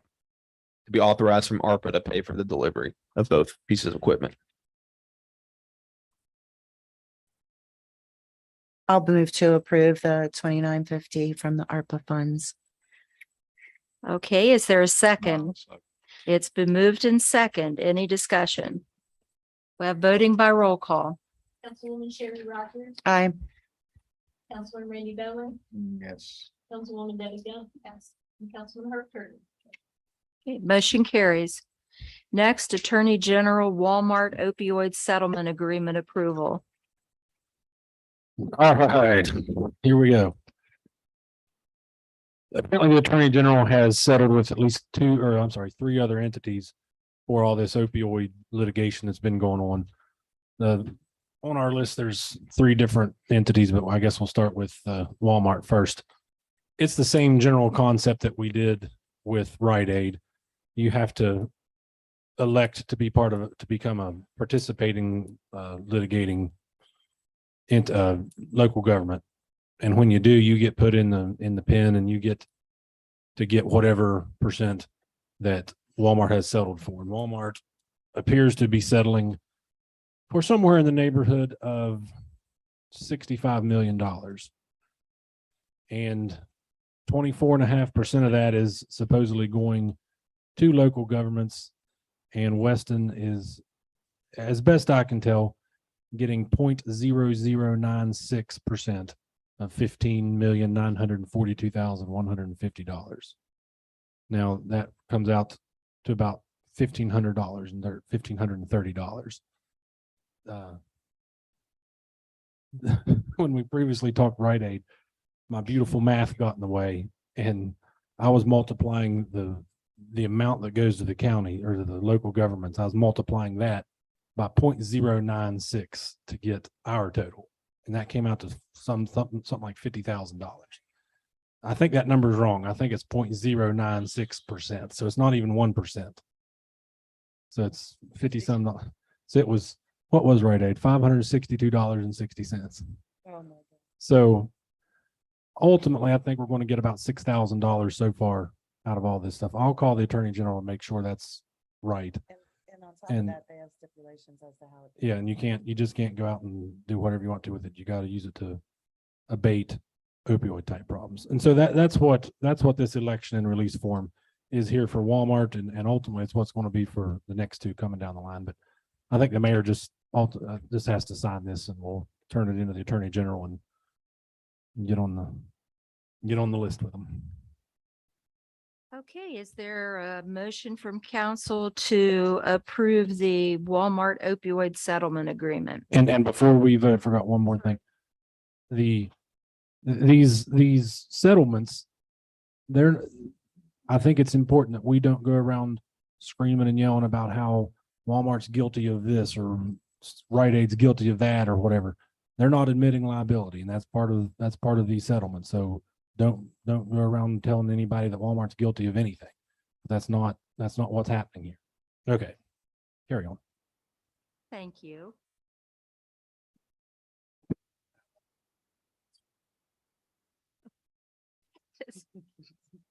Is there a motion to accept the Walmart opioid settlement agreement? I'll move to accept the Walmart opioid settlement agreement. Is there a second? Oh, okay, Randy thank you, second. Randy. It's been moved and second. Any discussion? All in favor, say aye. Aye. Opposed? Motion carries. Next, same thing, CVS opioid settlement agreement. Is there a motion to approve? Make a motion, we approve the CVS opioid settlement agreement. Thank you. Is there a second? I'll second. It's been moved and second. Any discussion? All in favor, say aye. Aye. All opposed? Motion carries. Next, the Teva Pharmaceutical Industry Settlement. Is there a motion to accept? Can't say pharmaceutical. I'll move to Just say accept pharma. the Attorney General Teva Pharmaceutical Industry Settlement. Okay, is there, Second. it's been moved and second. Any discussion? All in favor, say aye. Aye. Opposed? Motion carries. Next, annual pension board report. We move on. Do you have a blue pen? You probably need some in blue ink. I've got blue ink here. Well, it's true. You need blue. Not necessarily. Get a cost of being in between you two.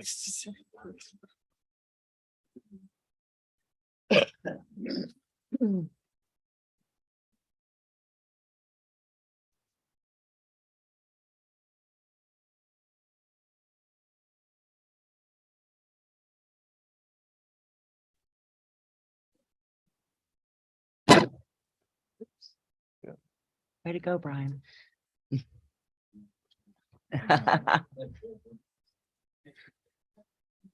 Okay. All right, annual pension board report.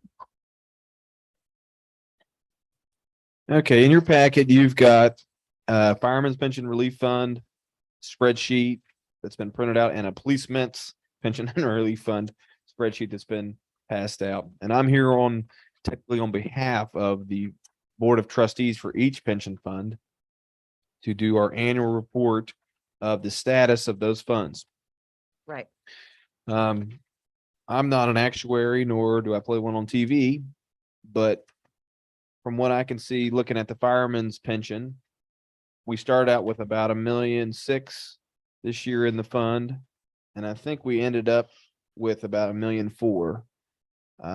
at the end of the fund. Now, these are funds that are invested in various mutual funds and index funds and things of that nature. And if you've paid any attention to the stock market this year, it's done pretty terrible. And this is till June 30th, so it's probably going to get even worse in the next one. Plus, all of our retirees get paid out of this fund. And so I think right now we probably have just on me speculating, we pay in less than we're paying out. Does that make sense? Yeah. So I think we're going to continue to draw those funds down over time. And as just the fireman's pension, we've got 3 people that are currently employed that are paying in. And as those people retire and move on, we'll have even less funds being paid into it. And that's the case for both funds. We've got 3 on each side. And I think that was not to get into the torrid history of our pensions, but that was the idea between council by council was to get out from under this liability at some point in the future and to try to close these pensions down and remove our participation in that pension. So all of our new officers and firefighters come in, they enroll in the state pension for fire and police. And so we pay in their contribution and we dust our hands off and we're done with it after that. So that's the status. At I think not our last meeting, but a couple meetings back, we did have a meeting with our investment advisor, Michael Payne, and he told us as much. The funds that they're preparing for a big downturn in the market, and that they were moving our funds out of the asset classes they'd been in, and they're prioritizing their investment in funds that could hopefully weather the storm the best. So outside of that, that's about all I can tell you about the pension fund. This is a report that's required annually to you all to kind of keep you apprised of the status of the fund. We will have, a couple the police officer just recently left here, he was not vested, and so his funds will be removed from the fund at some point when he requests those. And we'll be down to two officers that will be paying in that annually until something else changes. So I'll try to answer any other questions you have. Okay. So if the city still want to contribute, we're not gonna have a pension plan at some point if we restructure. Are we gonna have like a cash balance plan to where if we still contribute at the end, we could write them a check back? Finish that way, to where they still have something. Oh, no, I'm sorry. The fund is closed for any further participation. So none This of is the old fund. yeah, the old fund. So our current officers, they go into basically like PERS for public employees. There's a police and fire version of that the Consolidated Public Retirement Board manages. So new employees, they don't get to elect to join our city pension, which is a private fund, our fund. So hopefully we have enough money and good enough investments that we can ride out all of our retirees and their dependents and whoever else qualifies for their pension over time. And we'll have $0 in the bank when we make that last check payment, and we'll dust our hands off. If there's any other further assets, those go back to the general fund, if I remember the state statute correctly. Now, the other side of that is if the pension runs dry and there's not enough investments that's something that's going to come out of our general fund expenditures to pay those pensioners. And so it's behooves the city to try to make those, to manage the funds the best we can. And really the board of trustees to manage those funds the best they can to make sure that doesn't happen. And so the state has a pension oversight board, MPOB, Municipal Pension Oversight Board, that does actuarial studies every year to say, hey, you need to be contributing, you're at a good level, all these things. I've never really gotten into depth with those reports, nor do I have probably the technical capability to get really far in there. But from my cursory conversations with them, I said, is there anything here, red flag? And they said, no, you're doing fine. Like one of our funds is doing well enough where there is a state contribution that comes to these funds if you need it and qualify for it. We don't qualify for one of those. I think it's police or maybe it's fire. I don't know. One of the funds doesn't qualify for that contribution right now. So, and that's paid out of an insurance tax and its proceeds. It goes into a state fund that then gets distributed to these funds. So that's all I can really offer on it at this point. Is that any clearer? Investments are paid moderate to high risk and the fluctuates.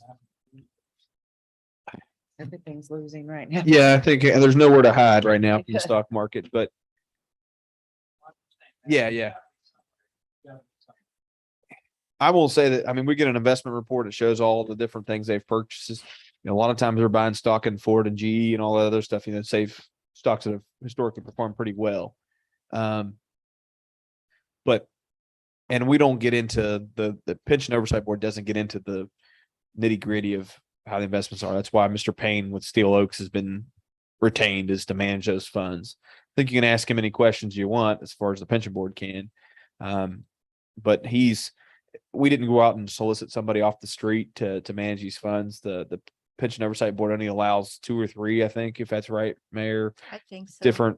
Different people to manage a bunch of these pension funds. So it's, for lack of a better word, it's kind of on autopilot. You select the 3. And so Michael Payne doesn't just manage ours, he manages multiple municipalities across the state. And so, yeah, I think he's entrusted to make those calls essentially. But the pension boards locally are supposed to have him come once a year. And that's what we did in the spring of this year. Yeah. Was to come and talk about the investments, the strategy used, just to make sure that all of the trustees, if they had questions, that they were answered properly. Mm-hmm.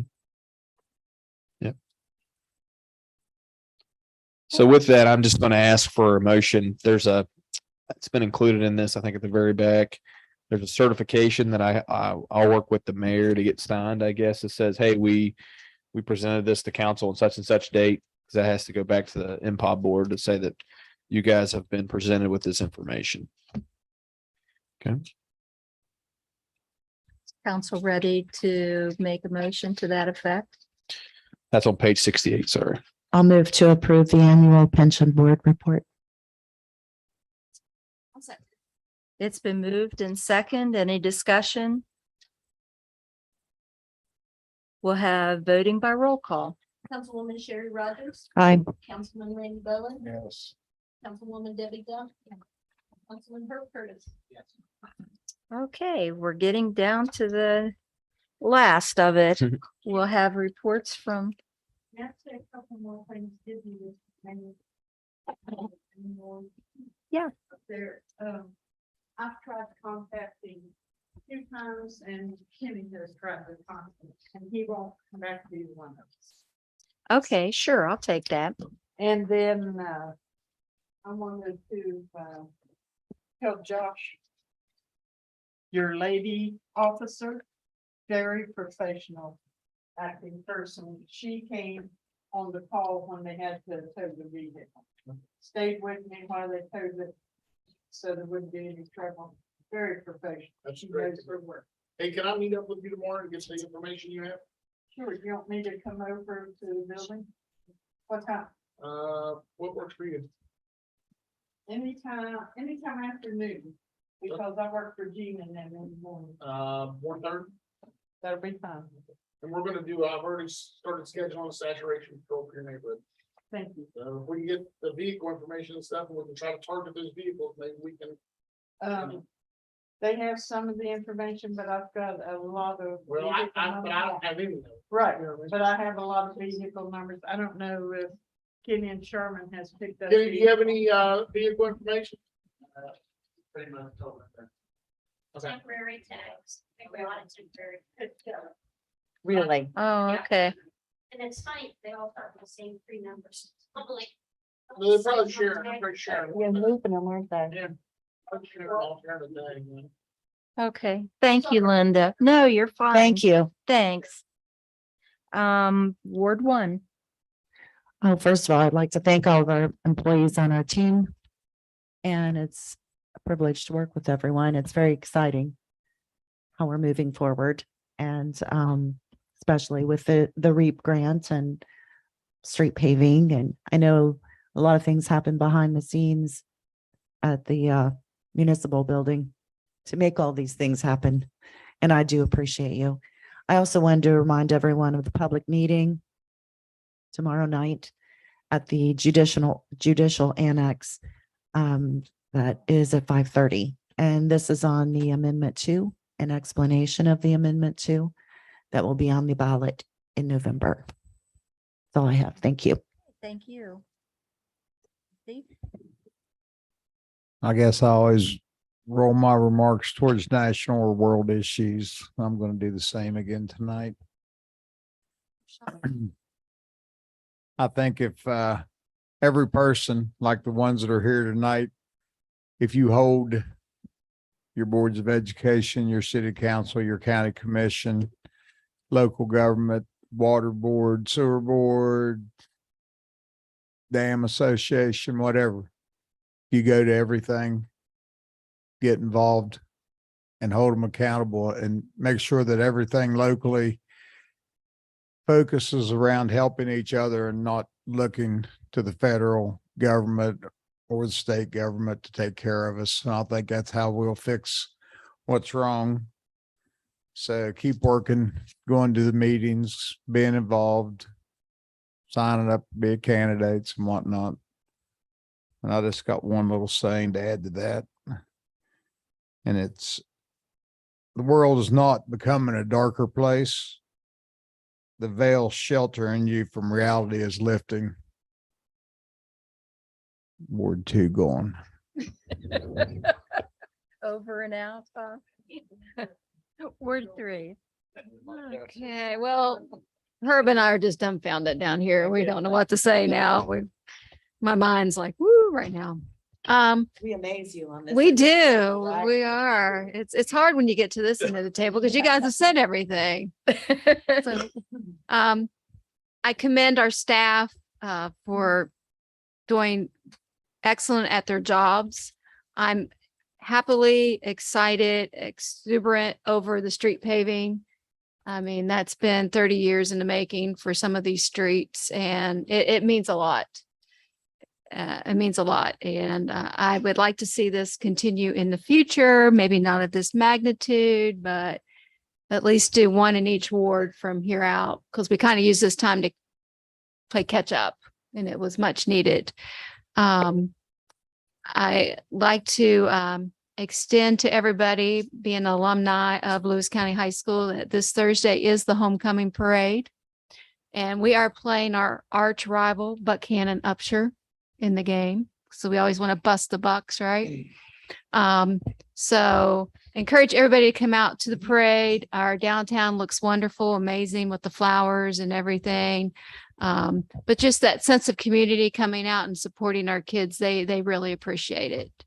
I'll turn it over to Ward 4. I'd just like to add as well that I've received many compliments from people that I work with and people out on the street, just within the community, that just how far we've come, and the city staff that we have and people that's on it, people I've talked to that has spoke with city staff at different places. And you can really tell and just feel the good vibes and see the environment's changing in our area. For what's going on as far as with street paving and bridges being replaced and street sweepers coming soon. And there's things that's being done, drop inlets and drainage and stuff that's, and as far as infrastructure, it's where we start is underground. And all those things are being addressed and things are really coming along. So just like to thank everybody for what they've been doing on the city staff and council, and it's a privilege to be working with all of you for just a little longer. And that's all I have. Thank you. Would you like to make a motion to? Oh, wait a minute. One thing here. In the spirit of homecoming, I have shared a picture with the staff tonight. If you don't know, this is a young Nate Stansberry. So there was some Snickers going around as it went around the room. So 2005. Okay, 2005 homecoming. Hey, I'm having my 36 class reunion on Saturday, so. Go ahead, move to adjourn. Okay, we have a motion to adjourn. Is there a second? I would like to thank the public for coming tonight. Oh, yeah. Thank you, each and every one of you. Yeah, Thank it's you for nice to bringing your see you. concerns, that we appreciate that so much. We do need volunteers for the skating rink. We have a motion and a second. All in favor, say aye. Aye. Motion carries.